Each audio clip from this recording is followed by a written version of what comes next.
Nós vamos começar a subir esta serra para chegarmos ao local onde o senhor Arlindo fez um contato de terceiro grau com os tripulantes de uma nave extraterrestre. Segundo os estudiosos, esse é um dos acontecimentos mais importantes da ufologia brasileira. Nós vamos caminhar mais ou menos umas 3 horas para conseguirmos chegar a esse local. Vamos lá então, por favor. Nós fizemos essa caminhada em companhia do ufólogo Ubirajara Franco Rodrigues, que acompanha esse caso desde o início. Percorremos a mesma trilha que Arlindo utilizou com 2 outros companheiros no dia que ele disse ter observado os estranhos no alto do morro. Foi aqui, depois de caminhar quase durante 2 horas, que o senhor Arlindo se separou dos outros 2 companheiros com os quais veio caçar no alto da serra. Cada um seguiu por um caminho. O que foi que aconteceu com o senhor quando o senhor ficou sozinho? Quando eu fiquei sozinho, eu entrei num mato grosso e saí numa roda de campo. Então lá eu vi um relâmpago quando desceu atrás de um espigão de campo.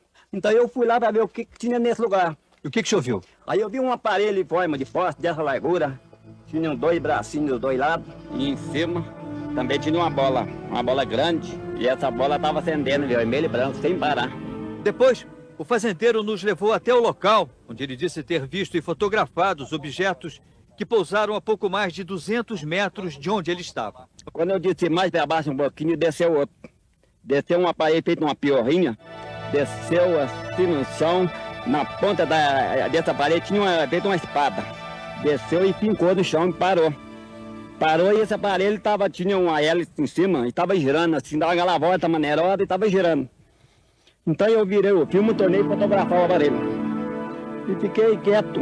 De repente aquele fez assim, deu um sopro, transformou uma fumaça bem alvinha, branca, ficou parada a fumaça. Então eu fotografei a fumaça também.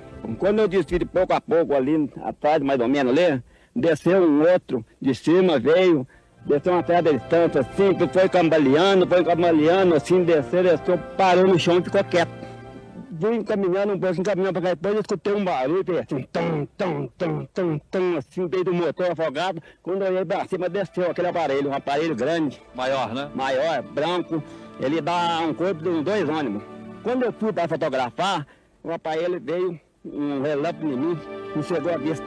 Eu fui esfregando a vista de pouco a pouco, fui esfregando, quando deu de abrir a vista, 2 homens baixinhos me pegou um de um lado e outro do outro.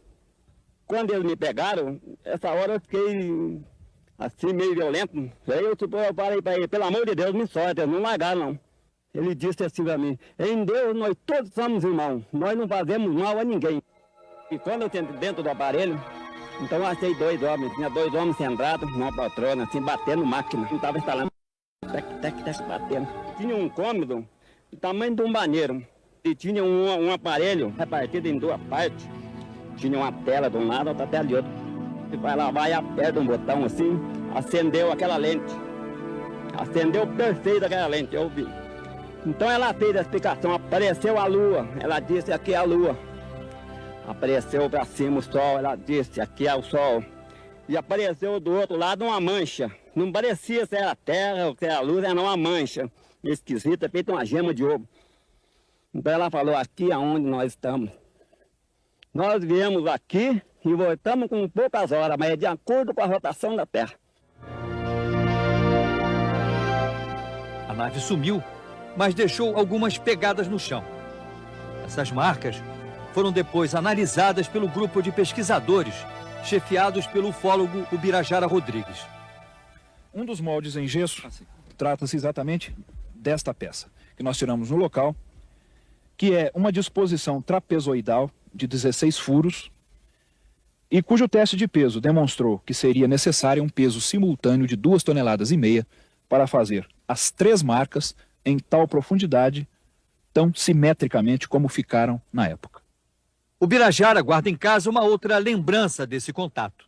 A máquina fotográfica que o fazendeiro usou para documentar o aparecimento dos objetos. Segundo ele, o mecanismo interno da máquina foi carbonizado pelo calor provocado pelo excesso de luz gerado pelo avistamento. Outra lembrança desse contato foi a sacola de pano do fazendeiro que teria sido levada cheia de mantimentos pelos extraterrestres. A sacola foi depois devolvida vazia com caracteres não identificados estampados no pano. Vocês conseguiram traduzir ou tem-se uma ideia do significado dessas inscrições que apareceram impressas nesse embornal? Em termos de tradução, nós não temos nada. Mas o que há é que existe uma certa relação desses caracteres com caracteres hebraicos arcaicos. Mas tradução ainda não conseguimos. Existe alguma semelhança? Existe uma semelhança dos caracteres até com alguns trechos dos pergaminhos de Qumran, dos pergaminhos de Mar Morto.